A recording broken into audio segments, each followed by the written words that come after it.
Our protagonist of the story died as a nobody, but fate gave him a second chance. Reborn into the body of a nobleman, he inherited a crumbling territory plagued by corruption, starvation, and enemies waiting to strike.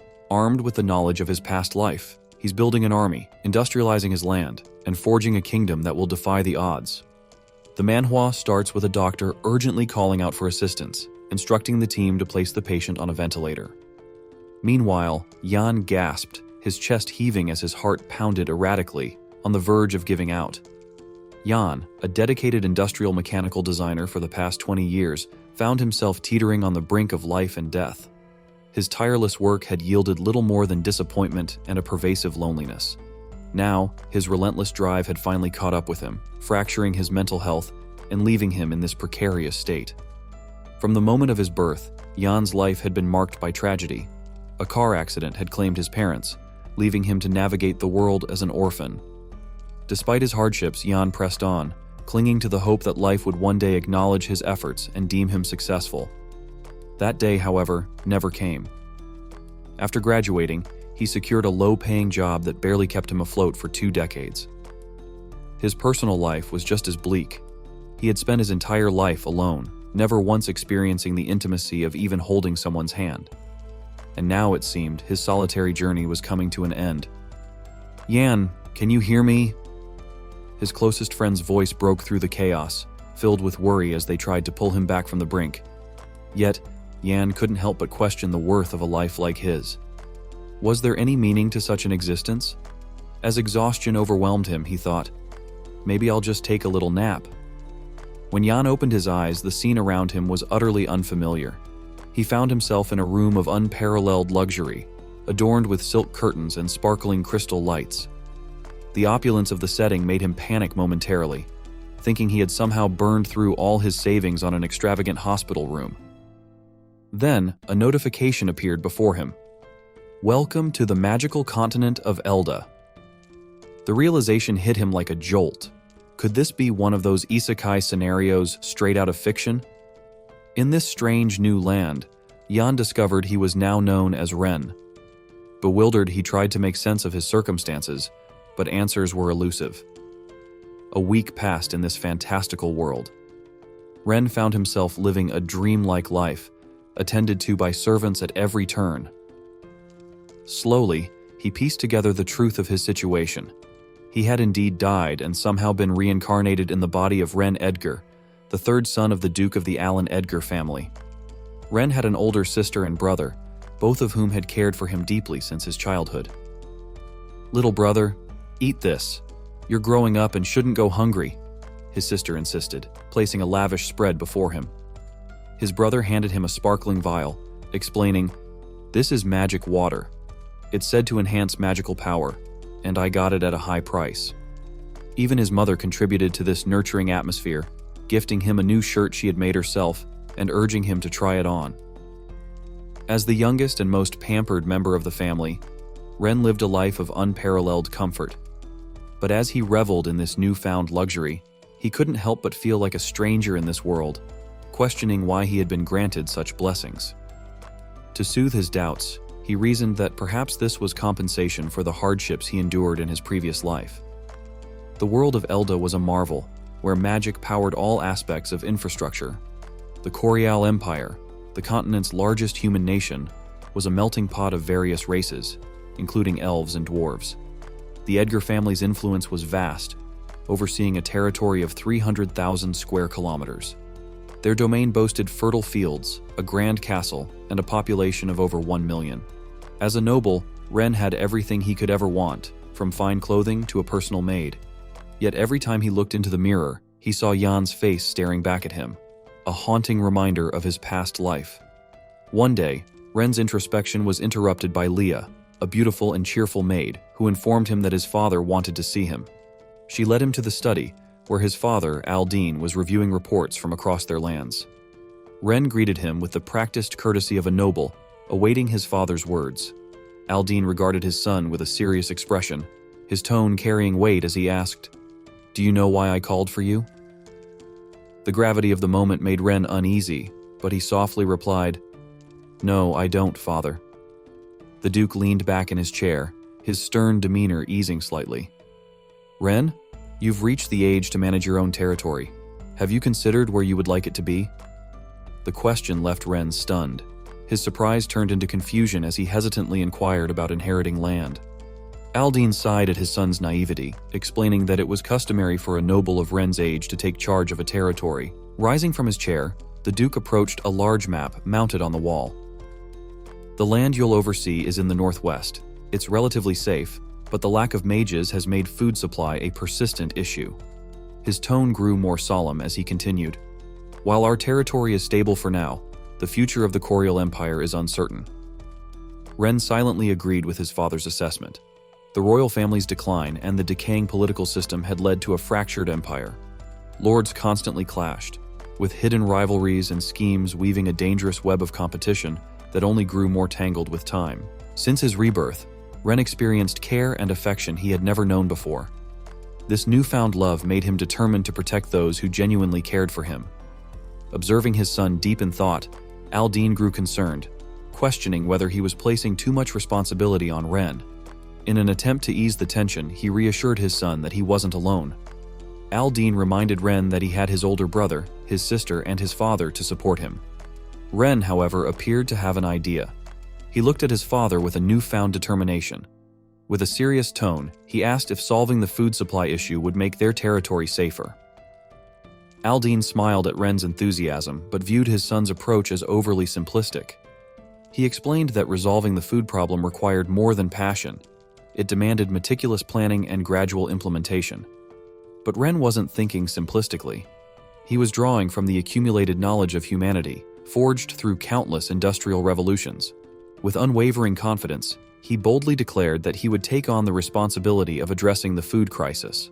Ren's journey to his new domain began. Island City, the remote territory assigned to him, was a land rich in potential but fraught with challenges. To the north, it bordered the territory of Grand Duke Ryan, a sworn adversary.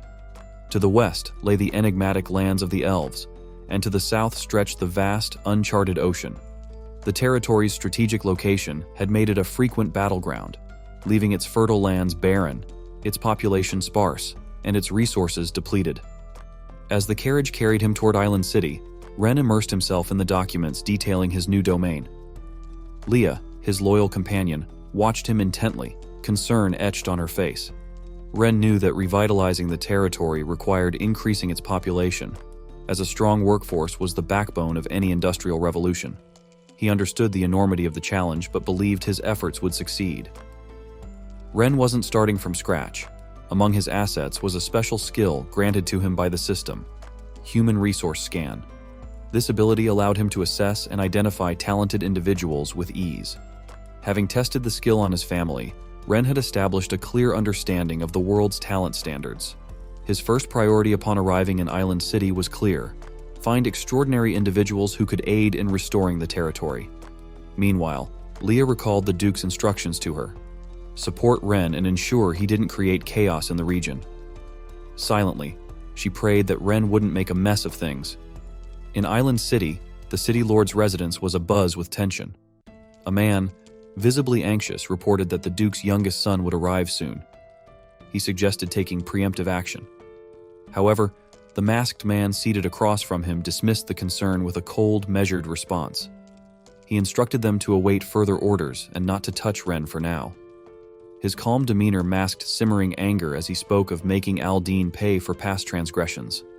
The blonde-haired man nearby was less composed. Nervously, he fretted over his falsified financial records and embezzled taxes. However, the masked man laughed dismissively, deriding Ren as an ignorant playboy who would never notice such details. All they needed to do was hand him some irrelevant documents upon his arrival. The blonde-haired man reluctantly obeyed and left to prepare for Ren's reception. As Ren's carriage approached the outskirts of Island City, he peered out at the barren fields and abandoned farmlands. His expression turned serious as he surveyed the scene. He requested a map from Leah and examined the surrounding area meticulously. His gaze lingered on the river to the west and the harbor to the south. A sudden idea struck him.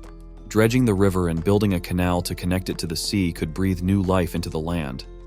Ren's thoughts were interrupted by a desperate cry. A young girl knelt in the dirt, clutching the leg of a man, likely her father, who seemed intent on heading to a gambling den. The girl pleaded tearfully, begging him not to gamble away their remaining money, which was meant for her mother's treatment. Her voice trembled as she explained that losing the money would doom her ailing mother. The man, consumed by his greed, roared at the girl to let go. His confidence in his luck blinded him to her desperation. When she refused to release him, he raised his hand in anger, intending to strike her. Before the blow could land, Ren intervened. With a swift punch, he sent the man sprawling to the ground. Fury burned in Ren's eyes, though he winced immediately. This was, after all, the first time he had ever thrown a punch. Leah rushed to Ren's side, her face filled with concern. She scolded him gently, remarking that next time he planned to hit someone, he should at least warn her so she could bring protective gear. Ren chuckled, brushing off her concern. He explained that the punch had been a spur-of-the-moment decision, leaving no time for preparation. As he spoke, he strode toward the man sprawled on the ground, instructing Leah to check on the girl while he dealt with the gambler. The man, still clutching his face, stared up at Ren in shock. Ren's gaze was sharp and filled with contempt. He berated the man for taking money meant for his family and gambling it away, even resorting to hitting his own daughter. The gambler scowled and tried to defend himself, asking who Ren was to meddle in his affairs. Ren stepped closer, his presence imposing. He warned the man that it didn't matter who he was. If he ever caught him near a gambling den again, the consequences would be severe. Ren's cold tone and threatening demeanor made the man pale with fear. Stammering, the gambler promised to stay away from gambling dens and quickly fled the scene. Feeling satisfied with his handling of the situation, Ren turned back to the girl, who stood there frozen in shock. Concerned, he asked if she was all right and activated his system to check her condition. The girl, named Lillian, bowed her head in gratitude, thanking Ren profusely. She explained how losing the money would have meant losing the chance to save her mother's life. As Ren studied the system screen, he was intrigued to see her stats. While most were ordinary, one unique attribute stood out: her potential in agriculture and harvesting. Recognizing this hidden talent, Ren decided on the spot to recruit her for his plans to restore the land. Ren smiled warmly at her, noting that she was likely heading into the city to find a doctor for her mother. He suggested she join his group, as they were also traveling there.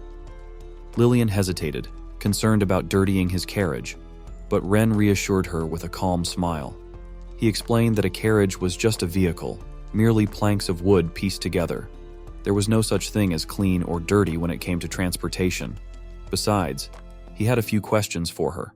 Suddenly, Ren's tone grew serious. He questioned why a gambling den existed in such a poverty-stricken area. He recalled the region's recent hardships. Last fall, soldiers sent by Grand Duke Ryan had attacked, leading to heavy casualties. Early in the spring, devastating floods had ravaged the land, leaving its people struggling to survive. The streets of Island City bore the scars of these events, with beggars lining the roads and despair visible everywhere.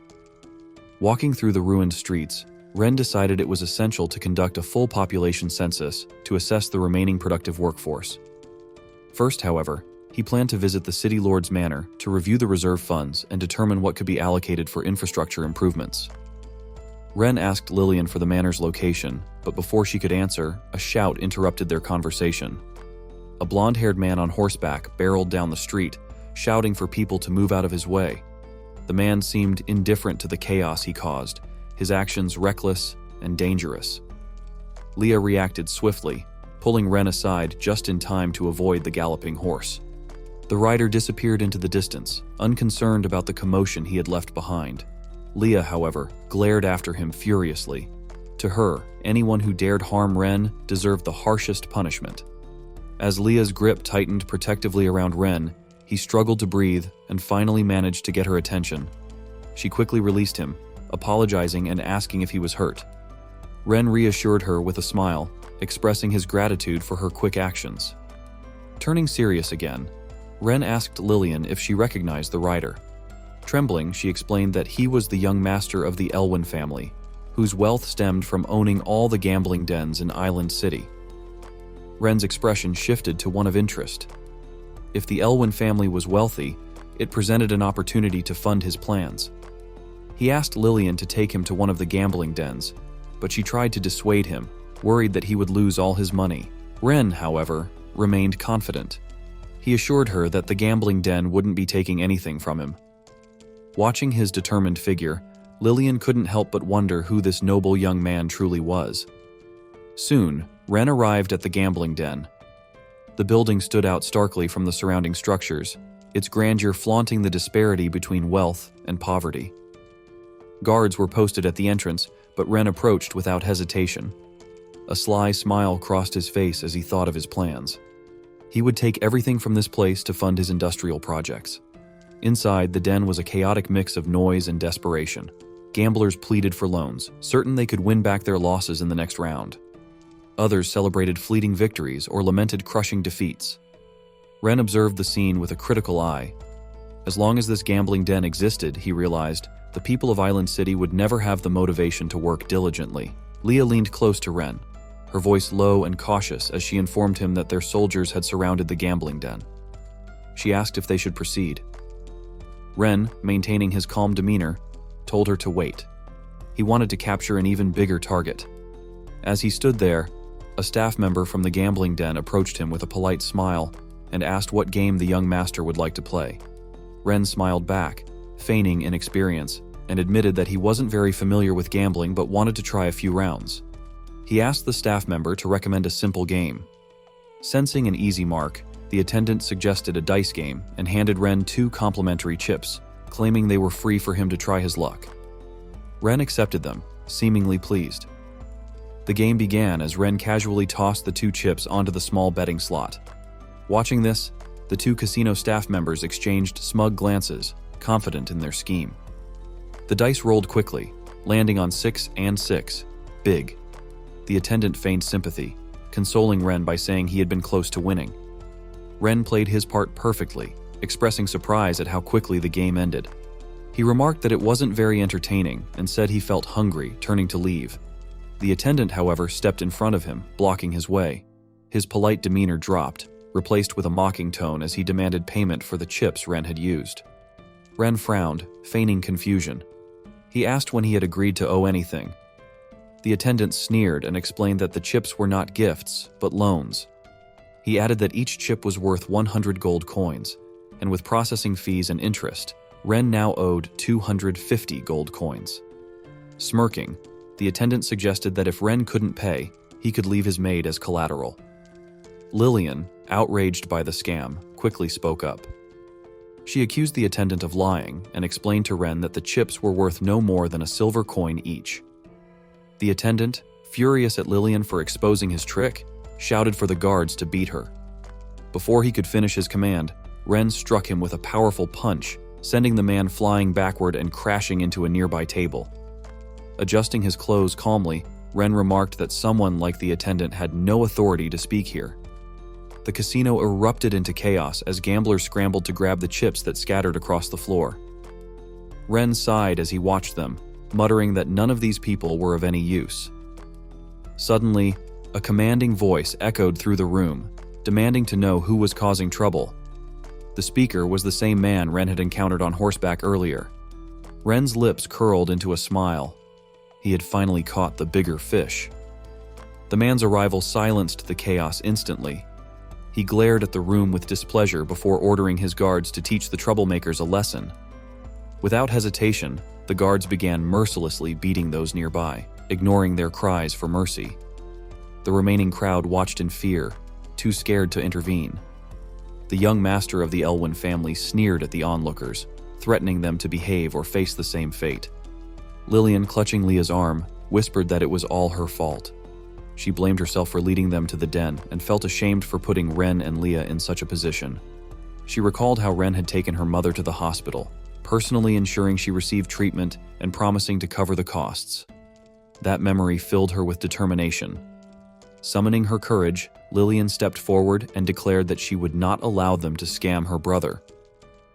Her boldness caught everyone's attention, though most were too afraid to react. Murmurs spread through the crowd, questioning who she was and how she dared challenge someone like the young master of the Elwyn family. Weo, the young master, stared at her coldly, enraged by her defiance. Lillian stood her ground, accusing him of using the casino to exploit and destroy families. She refused to let him bully Ren and Leah, calling them good people who didn't deserve such treatment. Weo, seething with anger, lunged at her. Despite her fear, Lillian refused to move, shielding Ren with her small frame. Before Weo could harm her, Ren intercepted the attack, grabbing his arm.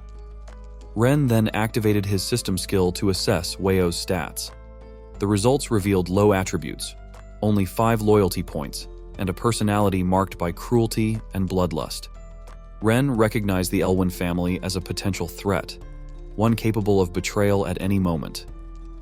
Blocked, Weo glared at Ren and accused him of not respecting the rules of the casino.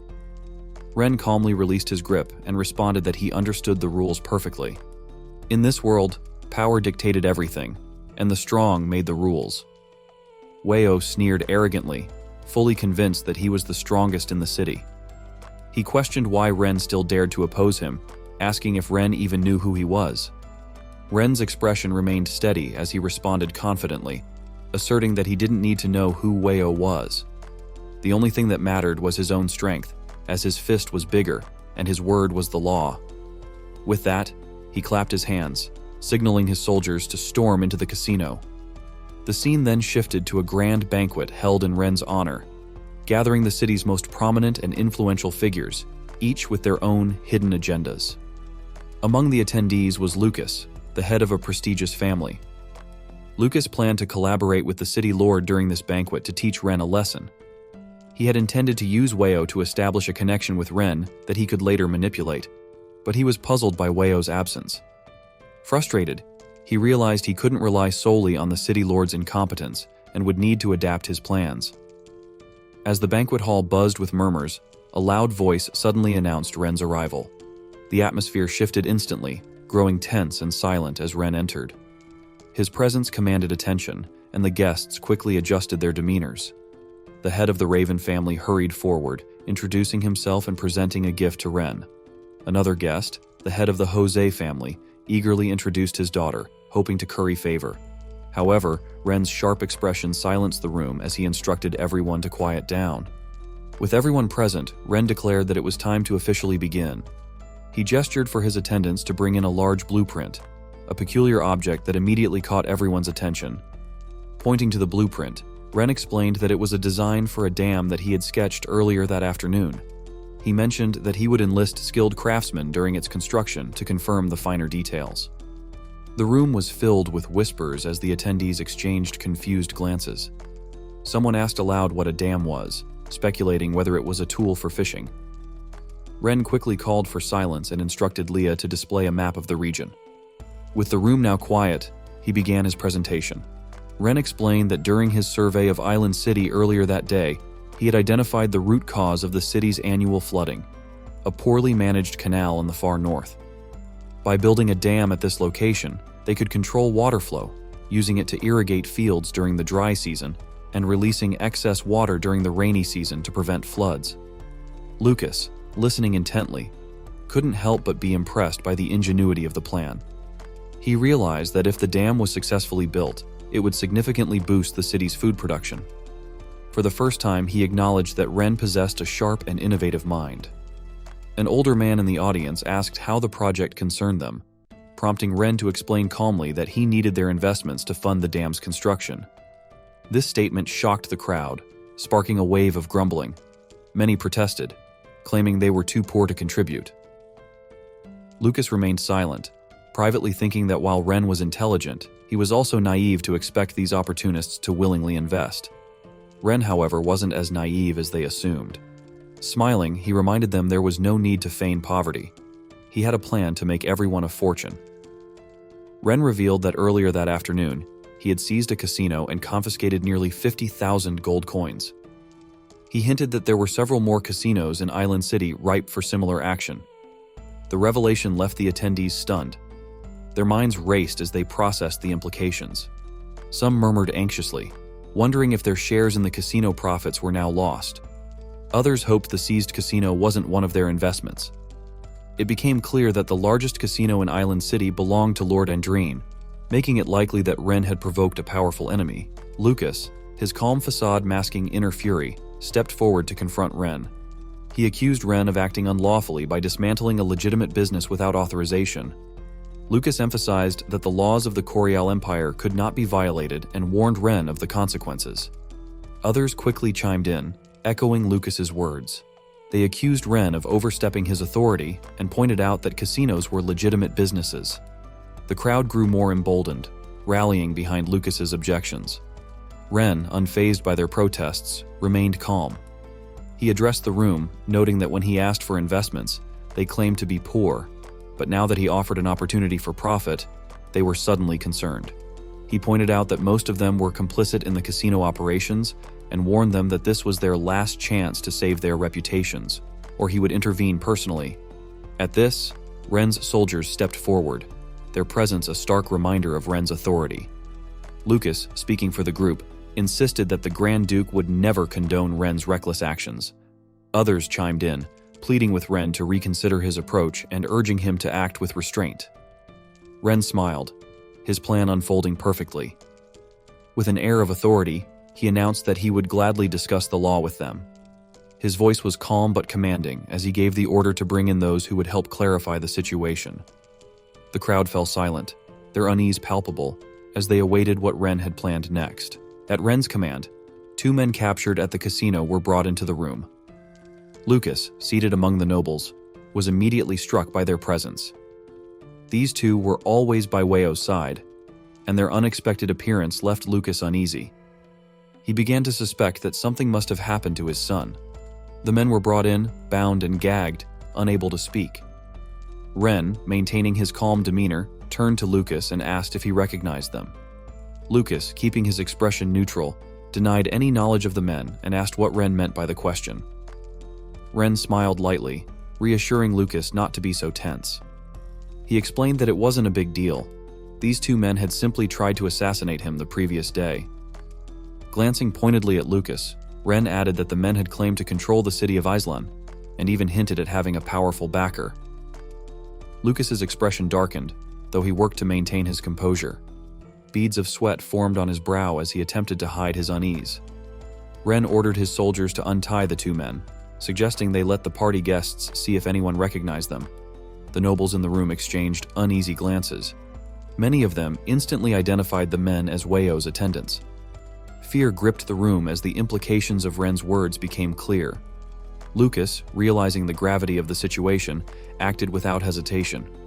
He grabbed a dagger from the table and lunged at the 2 men with a fury that shocked the onlookers. He denounced them as wretched commoners who dared to attack the Duke's son and swiftly killed them both. Blood pooled on the floor, and the room fell silent as the other nobles watched in stunned horror, too afraid to intervene.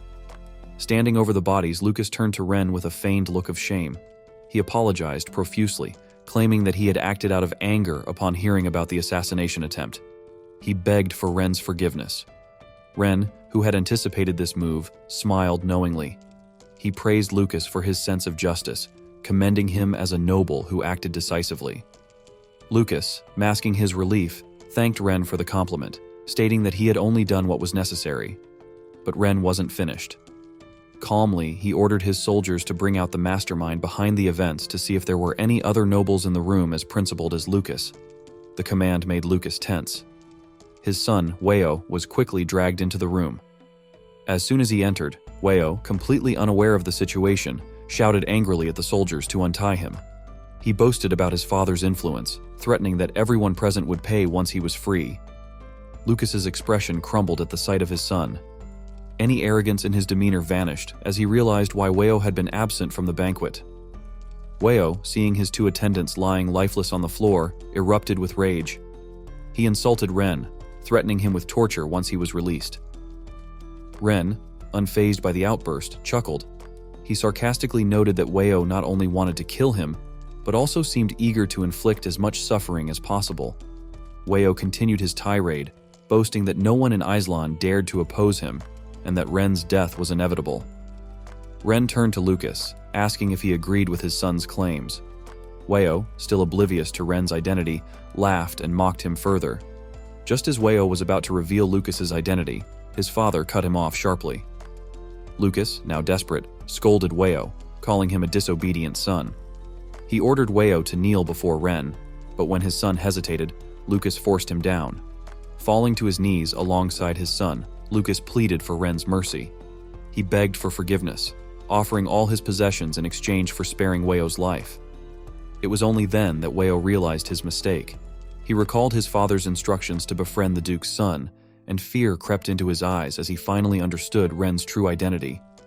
Stammering, Weio apologized and swore never to act so foolishly again.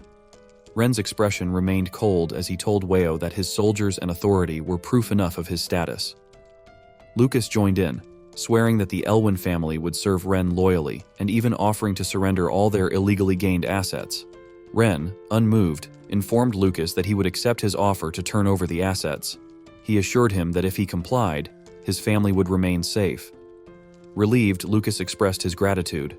However, as he glanced at the city lord, he realized his influence was now diminished.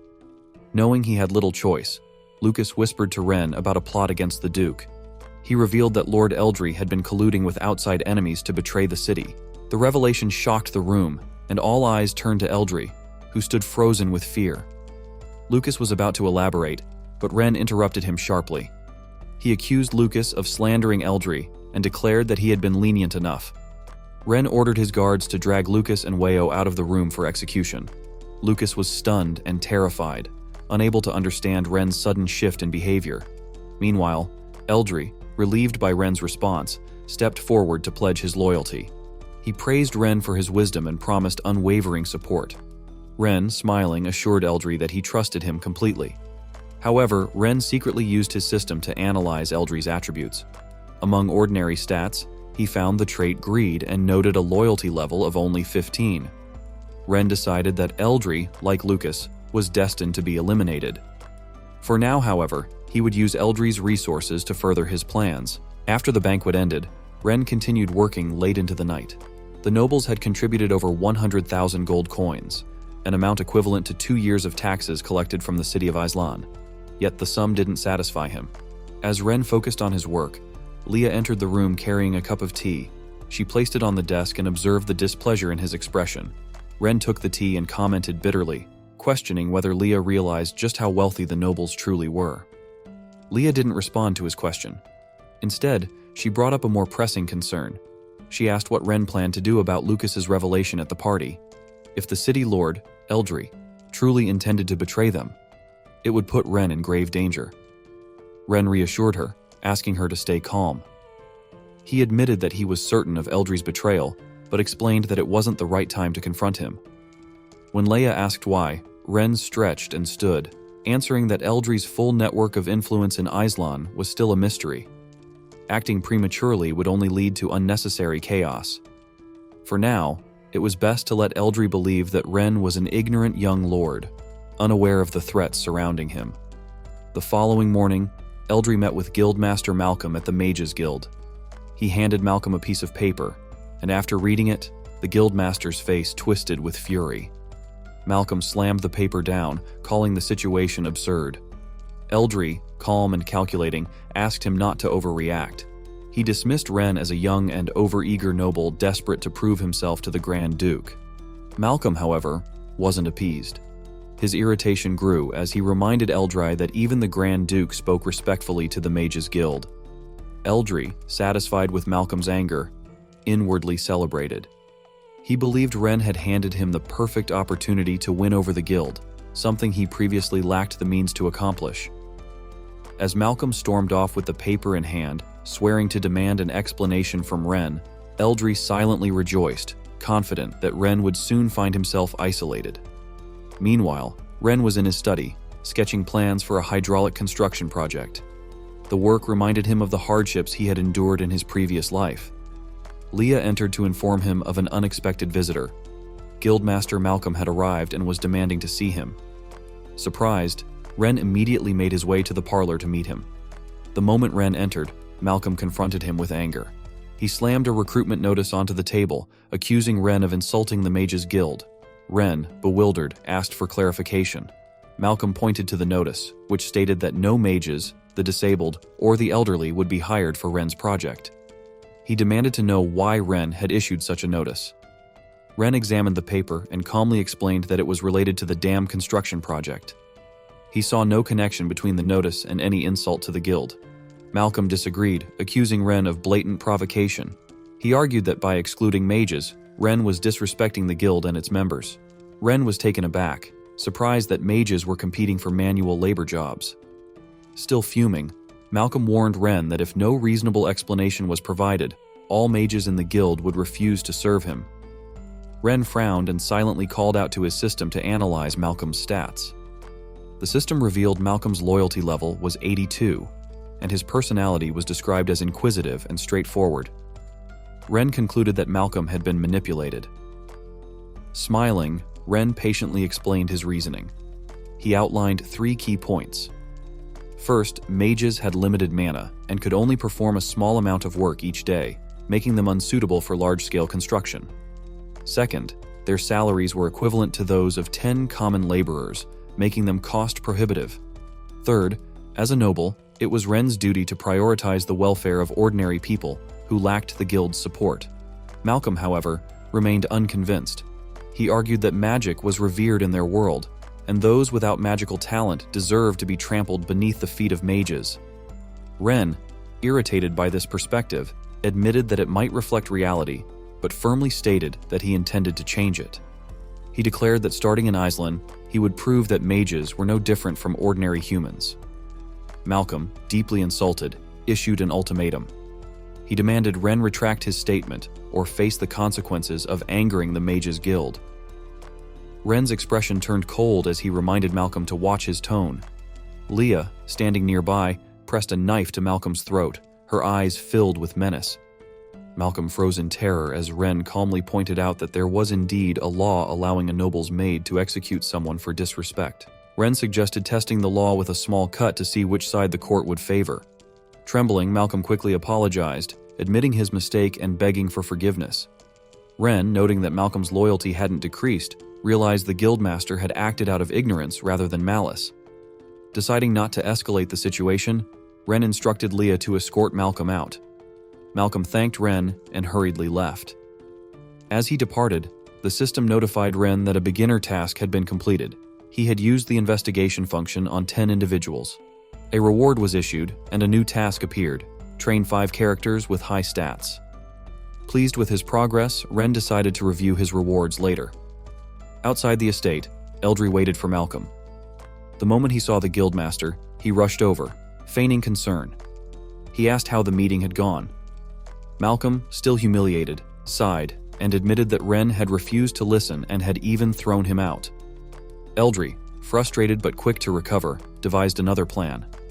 He assured Malcolm that he had a solution, one that would not only make Ren change his mind, but also force him to revere the Mages Guild. After his initial plan failed, Eldry quickly devised another approach.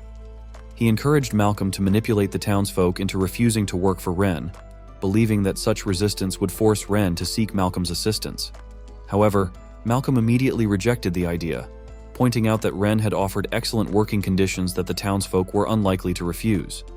Undeterred, Eldry suggested a different strategy. He proposed that if those who worked for Ren were shown to be lazy and idle, Ren would eventually grow disillusioned with the commoners. Malcolm dismissed the suggestion, explaining that his dissatisfaction stemmed solely from Ren's refusal to hire mages, not from any grievance with the commoners. He was reluctant to act against Ren over such a matter. Eldry persisted, urging Malcolm to reconsider. He argued that the commoners' inherent laziness was the reason they were starving and struggling to survive. If the land couldn't yield crops, Eldry reasoned, why didn't they take initiative and hunt for food? He claimed that people as idle as the commoners could never genuinely work hard for Ren. Reluctantly, Malcolm agreed to give the plan a try. Meanwhile, Ren's recruitment notice was posted in the town center, quickly attracting a crowd. The townsfolk gathered to read the announcement, intrigued by the new lord's plans to build something and his call for workers.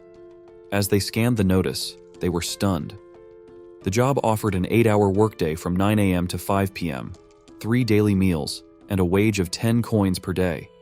A young man in the crowd voiced his skepticism, questioning why the new lord was being so generous. Others shared his doubt, suspecting it might be a scam. Many recalled how nobles had deceived them in the past.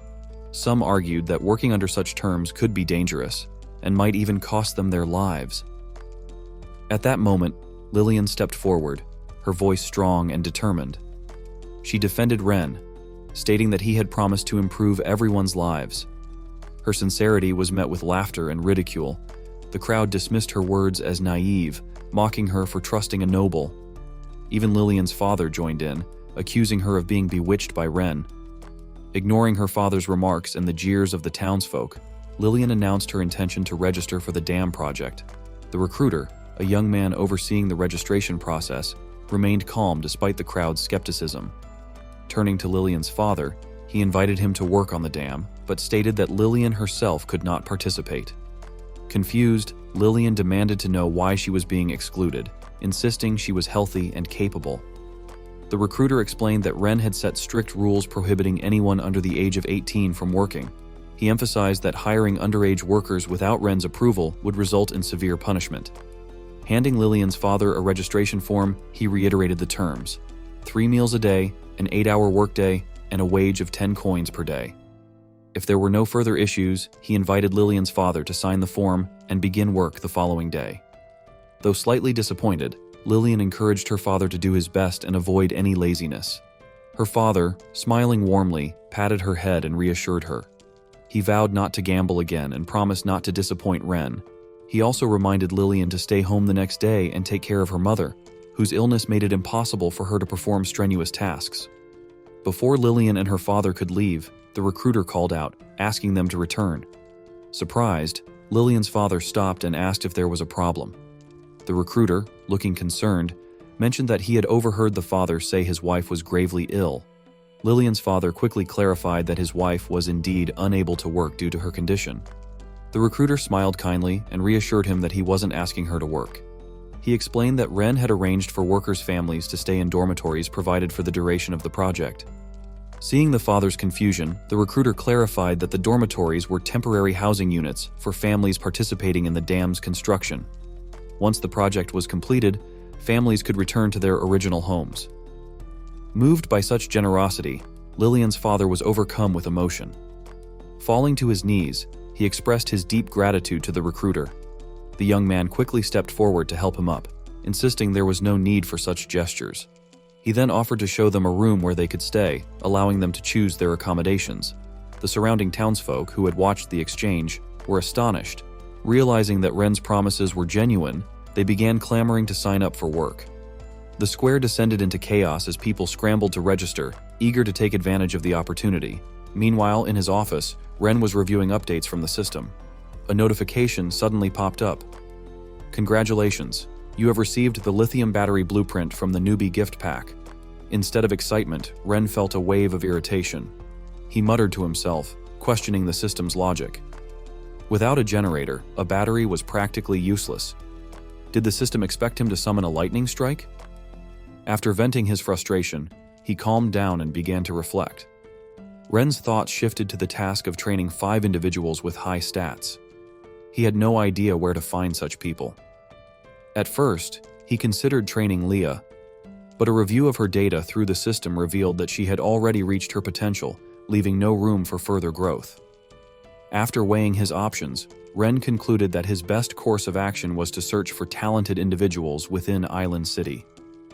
As Ren contemplated his next steps, a knock came at the door. Leah's voice called out from the other side, informing him that Lillian had come to see him. Ren granted her entry. Lillian stepped into the room, her face tense with worry. She quickly explained that something was wrong at the construction site.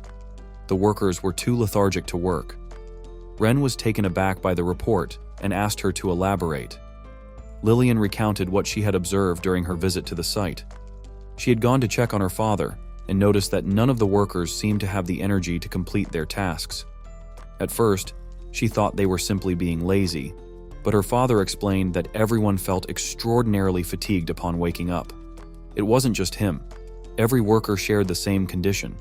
Lillian had tried to encourage them, reminding them of the generous benefits Lord Ren had provided, but her words fell on deaf ears.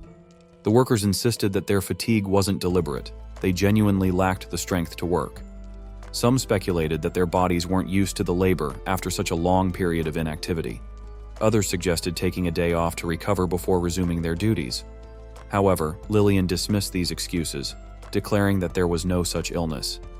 She firmly believed they were just being lazy. When she realized her efforts to motivate them were futile, she decided to bring the matter directly to Ren. After hearing her account, Ren wasted no time heading to the construction site. Upon arrival, he observed the workers firsthand. Their lethargy was undeniable. To understand the situation better, Ren used his system abilities to analyze their stats. On the surface, everything appeared normal, but he noticed one critical anomaly. All the workers were under a curse. Ren turned to Lillian and calmly explained the situation. "They're not sick, they're cursed." After realizing the workers were cursed, Ren surveyed the construction site, contemplating his next move. He decided to test his newly acquired skill, geological survey. Initially, he had planned to use this skill during the dam's construction, but the current situation presented an immediate need. With this ability, Ren could analyze various geological features, including mineral compositions, hydrology, and topography within a defined range. Under Ren's command, the system activated, conducting a survey within a 10-kilometer radius. Moments later, the results materialized in his mind. While the survey confirmed the absence of valuable resources like oil or metals, something unusual caught Ren's attention. Acting on his instincts, he asked Lillian's father to assist him in digging at the marked spot. The man agreed without hesitation, expressing his readiness to work hard for Ren. After digging about a meter into the ground, the group unearthed a strange black stone. Ren crouched to examine it closely, questioning its nature. Leah, standing nearby, was astonished by Ren's ability to sense the faint, magical energy emanating from the stone, something even she, with her expertise, had overlooked. Ren instructed the group to carefully remove the crystal and store it securely in a box. Turning to Leah, Ren asked what the usual procedure was for dealing with cursed individuals. Leah, caught off guard by the question, explained that curses were typically resolved by priests at a church or by high-ranking mages from the Mage Association. Hearing this, Ren frowned, suspecting a connection to the Mage Association. He then decided to take Lillian and her father to the local church for assistance. Lillian, worried, asked if her father was truly cursed. Ren reassured her, promising to make the culprit pay for their actions. The group quickly made their way to the church, where they were greeted by a stunning priestess. She welcomed Ren warmly, her demeanor calm and composed. Ren, ever cautious, used his system to assess her loyalty before entrusting her with the task. The system instantly revealed her stats: a loyalty level of 95%, race identified as elf, and an actual age of approximately 257 years, though she appeared no older than 24. Ren was surprised to learn she wasn't human, but felt reassured by her high loyalty. Introducing herself, the priestess said her name was Ari and referred to herself as the Holy Maiden of the Church. She politely inquired about the purpose of their visit. Pointing to Lillian's father, Ren explained that the man seemed to be cursed and asked if Ari could help. Ari nodded confidently and began examining the man. Closing her eyes briefly, she reopened them with a golden glow, scanning him intently. After a moment, she confirmed Ren's suspicion and began the treatment. Summoning a glowing sphere of light, she directed it into the man's body, expelling the dark energy. Instantly, the man felt revitalized, expressing his gratitude to Ren and vowing to return to work immediately. Ren, smiling, advised him to rest and ensure everything was fully resolved before resuming work. He then retrieved the box containing the black crystal and asked Ari for her opinion on it.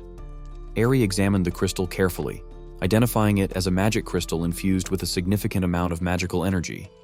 She explained that such energy was often used for casting curses.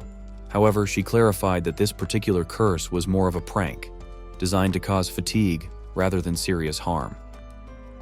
The explanation made Ren uneasy. He asked whether such crystals were difficult to produce. Ari replied that for a high-level mage, creating one crystal a day was relatively simple.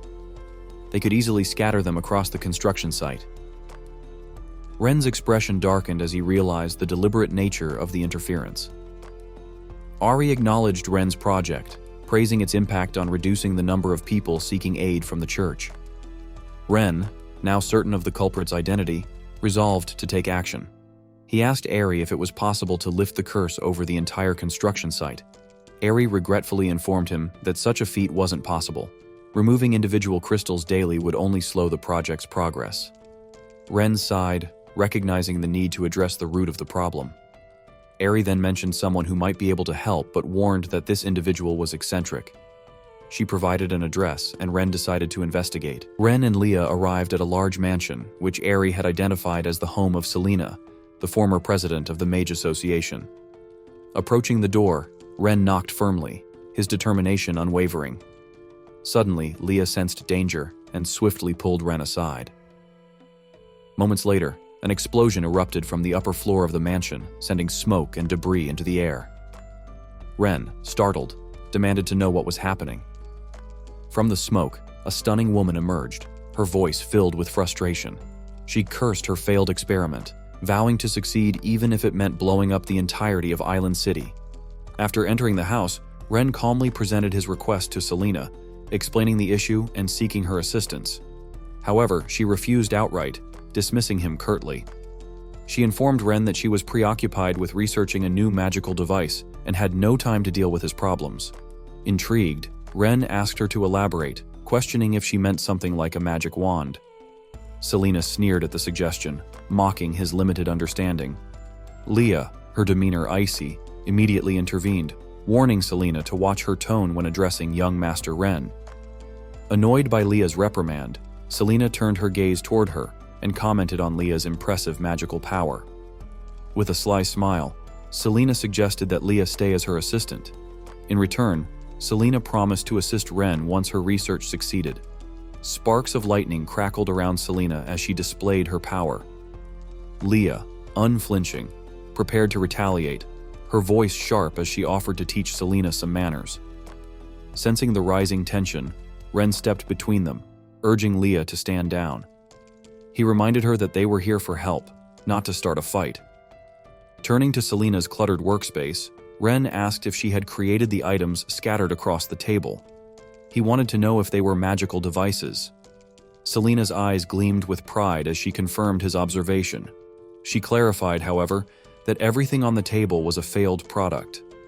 She explained that she was trying to create a magical device capable of sealing the lightning element magic within her body. Ren was astonished.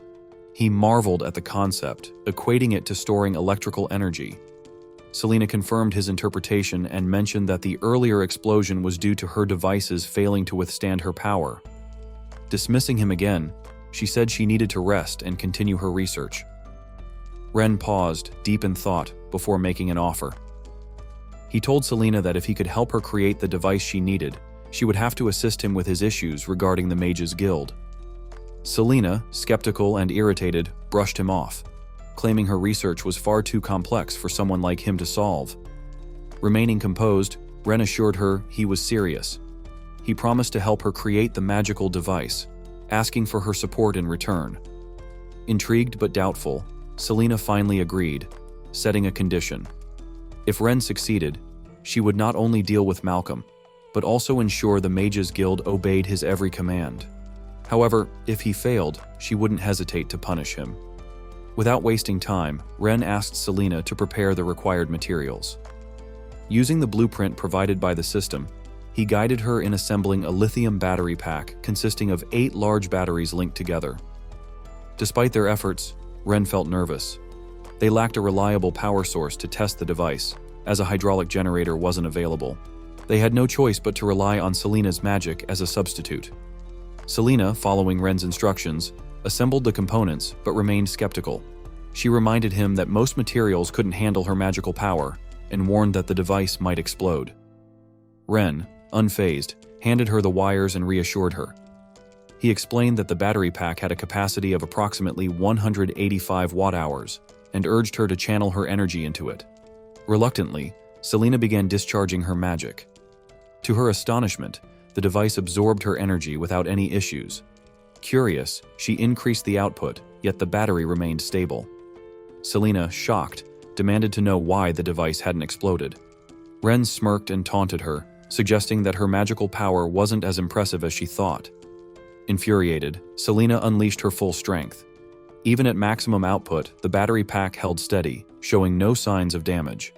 Selena was left speechless at how much power the device could contain and how effortlessly Ren had built it. Ren, satisfied, stepped forward to check the charge level. The The battery was at 87% capacity. Internally, he marveled at Selina's strength.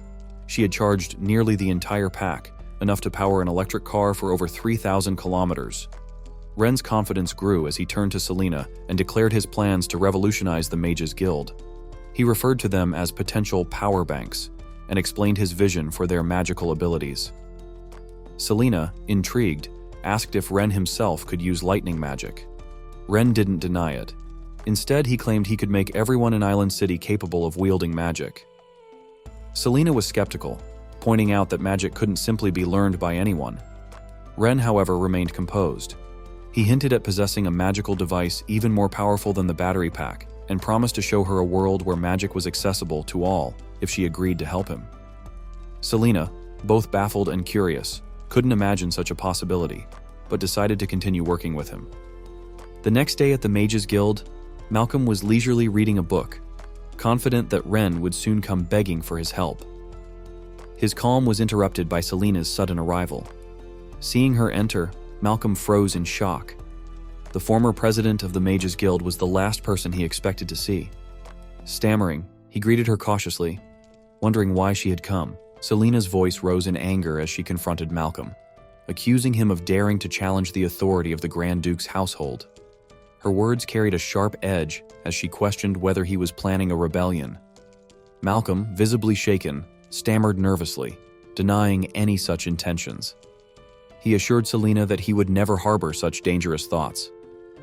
Unconvinced, Selina grabbed Malcolm by the collar, her patience visibly wearing thin. She demanded the truth, insisting he confess what he had done at Ren's construction site. Malcolm, trembling, quickly relented.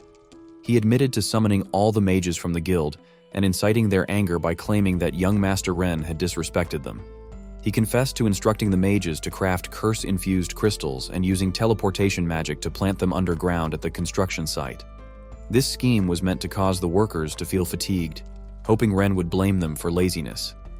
Malcolm's goal was to force Ren to apologize and seek closer cooperation with the Mages Guild. Selina listened with a mix of disbelief and frustration. Shaking her head, she called Malcolm a fool and pointed out that he had been manipulated. When Malcolm, still confused, asked who had used him, Selina dismissed his question. Instead, she ordered him to recall every mage involved in the sabotage immediately. Malcolm nodded hastily and rushed off to follow her command. Once Malcolm was gone, Selina pulled out a talisman to contact Ren. She informed him that she had resolved the issue with the Mages Guild. Through the talisman, Ren expressed his gratitude, thanking her for her assistance. Selina, curious, asked if he needed her help dealing with Eldry, offering to make him disappear without a trace. Ren quickly declined, waving his hand reflexively, even though she couldn't see him. He explained that Eldry wasn't a significant concern and that he still needed him to lure out a bigger threat. Accepting Ren's decision, Selina agreed not to interfere. Her tone shifted to excitement as she brought up the new inventions Ren had mentioned earlier. She pressed him for details, asking when they would be ready and insisting he call her when he began working on them. Ren reassured her that he would keep her informed, but emphasized the importance of having the guild's mages finish charging the battery clusters first. The next day, at the city lord's residence, Eldry met with a mysterious man cloaked in shadow. Eldry, visibly worried, reported that Ren had already taken control of the Mages Guild. He nervously asked for guidance. The mysterious man, however, remained calm and dismissive, stating that the Mages Guild posed no real threat, aside from Selina. He redirected Eldry's attention to Ren's dam project, warning that if the dam succeeded, it could revitalize the people of Islan, a scenario they couldn't allow. Eldry assured the man that he had already set traps for Ren and revealed an additional plan. He intended to pressure the nobles in charge of food supplies to raise prices, undermining Ren's efforts. When the mysterious man expressed doubt about the nobles' loyalty, Eldry confidently explained that while the nobles might betray him, they would never betray their own financial interests. Flicking a gold coin into the air with a smirk, Eldry declared that Ren's funds wouldn't last until the dam's completion. As the coin landed on the table, the mysterious man's figure dissolved into thin air. Meanwhile, in the bustling market, Lillian was buying supplies for the construction site when a shopkeeper rudely chased her away.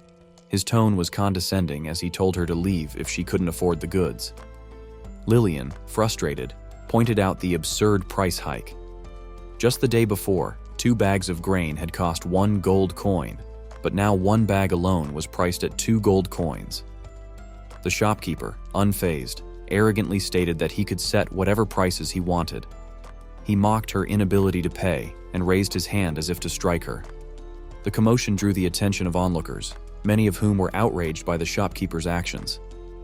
Lillian, determined to fulfill her task for Ren, accused the merchants of profiteering and warned them of Ren's potential wrath. The shopkeeper sneered, dismissing her threat.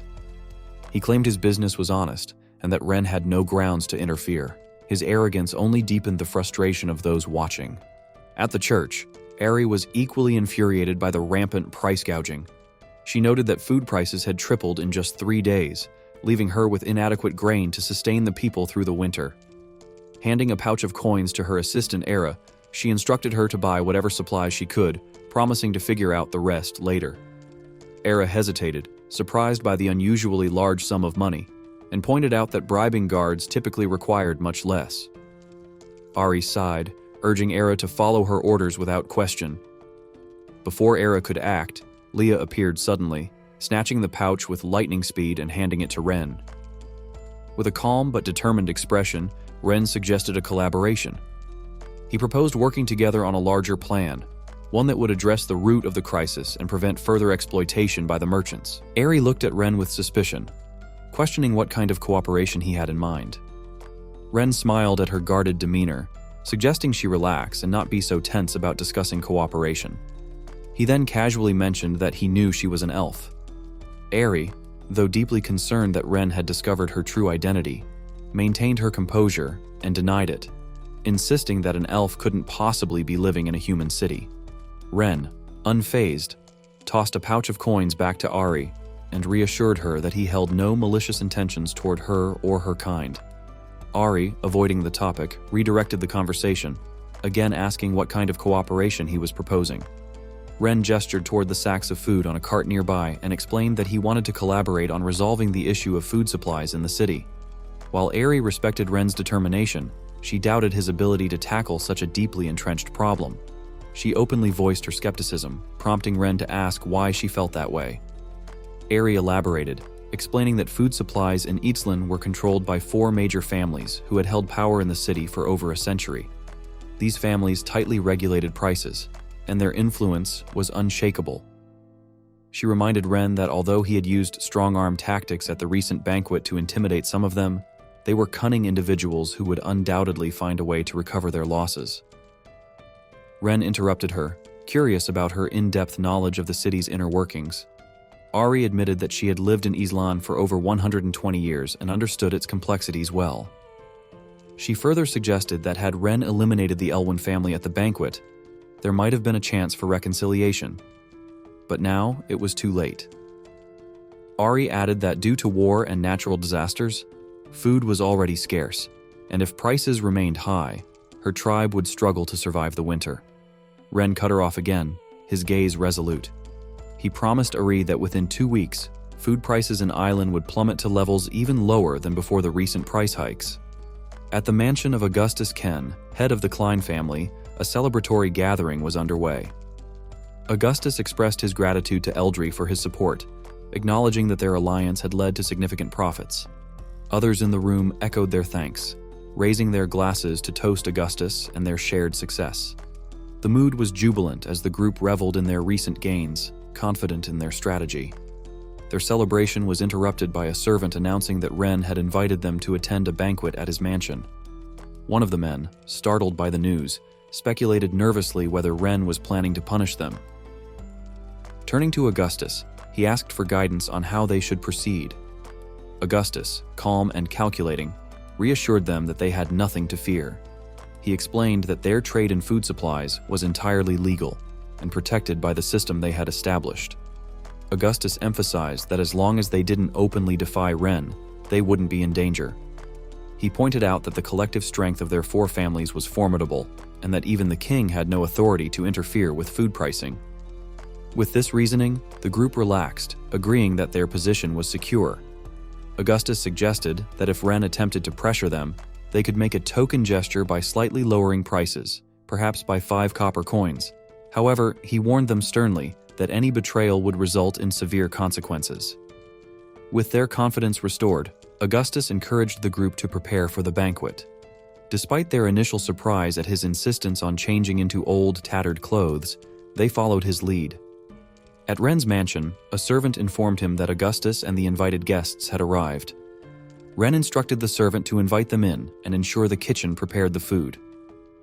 When Augustus and the others entered, Ren immediately noticed their deliberate attempts to appear impoverished, their once lavish clothing replaced with ragged attire. Amused, he thought to himself how poorly they played their roles. Maintaining his composure, Ren greeted them with mock surprise.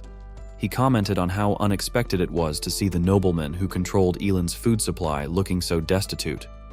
Augustus quickly responded, praising Ren's projects and claiming that they, too, wanted to contribute to the greater good. Another man chimed in, explaining that under Augustus's leadership, they had not only donated money to Ren's initiatives, but also sold food from their warehouses at the lowest possible prices, even taking a loss to help the citizens. Leah, observing their shameless behavior, felt nothing but disdain. Their blatant lies and attempts to deceive Ren did not surprise her. Ren, however, played along, thanking them for their understanding and claiming to be deeply moved by their support. He explained that he had invited them to discuss the grain trade plan. Before Ren could continue, Augustus interrupted, asserting that they understood Ren's financial difficulties. He reiterated that at the current price of 2 gold coins per sack of food, they were already selling at a loss. The others nodded in agreement, backing Augustus's claim. Ren smiled and clarified his intent. He proposed raising the price of food in Island to 4 gold coins per sack starting the next day. His statement left the nobles baffled. Augustus, confused, questioned whether Ren truly intended to increase prices. Ren confirmed with a calm yet commanding tone, explaining that not only would the price rise to 4 gold coins, but he would also take a 30% commission on all sales. When Ren announced that the price of grain would increase to 4 gold coins per sack, with a 30% commission going to him, Augustus was visibly confused. He questioned whether Ren had misspoken, unsure if he had heard correctly. Ren didn't repeat himself, instead calmly reminding Augustus about the 30% commission he would be taking. Hearing this, Augustus and the other nobles quickly exchanged delighted glances. Initially, they had underestimated Ren, thinking him to be just an inexperienced young lord. Now, they believed he was a cunning businessman like themselves. They viewed Ren as someone who understood their interests and figured that with his backing, their business ventures would thrive. Regret filled them for not realizing his shrewdness earlier. They could have aligned with him much sooner. Augustus, while excited by Ren's statement, knew they couldn't act rashly. Without official documentation, raising prices too high could cause chaos, potentially harming their interests. With this in mind, Augustus voiced his concerns, politely thanking Ren for his understanding and asking when an official announcement would be issued. Ren, prepared for this, instructed Leah to hand him a document. With a cheerful tone, he informed them that he had already written and stamped the official notice with his family seal, and it would be posted after their meal. As the conversation continued, Ren reminded the nobles that from now on, they would follow his instructions, urging them to learn from the consequences the Elwyn family had suffered. Augustus eagerly assured him that they wouldn't disappoint. After the banquet, the nobles gathered once again at Augustus's residence. Ren's unexpected approach had left them bewildered. They debated whether to report this new development to Eldry, noting how strange it was for Ren to increase prices rather than lower them. Some suspected he was motivated purely by greed. Augustus, however, dismissed their doubts, calling it a golden opportunity. He reminded them that if too many people learned of their scheme, their profits would shrink. He assured them that Ren was merely a child using benefits to draw them in and urged them to keep the price hike a secret. A vast fortune was within their grasp, and only a fool would let such an opportunity slip away. Despite Augustus's confidence, one cautious noble expressed unease. He admitted that in all his years, he had never encountered such a lucrative opportunity, which made him wary. Nonetheless, he pledged to follow Augustus's lead, bowing deeply as a show of loyalty. The others quickly followed suit, swearing their allegiance to Augustus. Satisfied, Augustus laughed heartily, declaring that from now on they would act as one. He proposed they immediately buy up all the grain from smaller merchants before the announcement was posted, ensuring they controlled the market and maximized their profits. Meanwhile, back at Ren's estate, unexpected guests arrived. Scientist Era stormed in, visibly furious. She accused Ren of siding with the corrupt merchants, demanding to know why he had promised to lower grain prices yet allowed them to skyrocket instead. Her anger flared as she declared that she wouldn't stand by while the elf race was being exploited. Lillian quickly stepped in, trying to calm her down. She assured Era that Ren intended to reduce food prices and urged her to trust him. Still agitated, Era snapped back, insisting that Ren had already become an accomplice to the greedy merchants. Despite this, Lillian maintained her faith in Ren's decisions, pleading with Era to believe in his plan. After a moment of tense silence, Era turned to Ren, her expression filled with concern. Hesitantly, she asked if he truly intended to raise food prices. Ren smiled but chose not to reveal his full strategy, simply reassuring her that food prices would drop soon. In the worst case, he promised, they would fall to their lowest point within 2 weeks. Era, unconvinced, felt Ren was being naive. She believed he didn't understand the harsh realities of the world. Having lived for over 200 years, she had never seen food prices decrease after a major spike. Ren, sensing her doubt, grew serious. He posed a rhetorical question. If he put a knife to the nobles' throats, how much did she think they would lower the price by? 1 coin? 10 coins? Era had no answer but remained skeptical. She argued that raising the price to 4 gold coins per sack was excessive, noting that at 2 gold coins, the common people had already struggled to afford food. With the price doubled, starvation seemed inevitable. Ren maintained his calm demeanor, explaining that whether the price was 2 or 4 gold coins, the people would starve either way. The only difference was the timing. He then declared that simply lowering the price by a few coins would be meaningless. His goal wasn't charity, it was to completely ruin the merchants and strip them of their fortunes. 7 days passed, during which Ren focused on teaching Selena about the creation and functionality of lithium batteries. Selena, fascinated by the device's complexity, was thoroughly engrossed in the lessons. Their session was interrupted by Leah's sudden appearance, announcing that Saintess Era had come to visit once again. Over the past few days, Era had visited frequently, prompting Ren to wonder if she had too much free time on her hands. Selena, equally curious, asked Ren why he had deliberately raised food prices. By now, grain prices in the city had soared to nearly 7 gold coins per sack. Ren, surprised by how quickly prices had risen, didn't have time to answer as Era burst into the room. She immediately scolded him, exclaiming that not only the common people but even some nobles could no longer afford food. She demanded to know if he realized how bad the situation had become. Remaining calm, Ren asked Leah how many days had passed since the price increase. Leah quickly responded, confirming that it had been 7 days. Hearing this, Ren smiled, declaring that it was time to deal with the merchants. Era, still frustrated, demanded that Ren stop speaking in vague terms and explain himself. She warned him that if he didn't, the elf tribe would soon cut ties with him. Ren finally responded, explaining that he hadn't shared the full details of his plan earlier because he feared it might disrupt things and raise suspicions among the nobles. Now, with everything in place, he was ready to explain. Ren revealed that the announcement setting a minimum food price of 4 gold coins per sack had been in effect for 7 days. He then posed a question to Era, asking what she thought Ailing City lacked the most right now. After a moment of thought, she replied that there didn't seem to be a shortage of anything. Ren smiled knowingly at her answer and calmly responded, "What the city lacks are merchants who sell grain." Thanks for watching, everyone. Don't forget to like, subscribe, and I'll see you in the next one.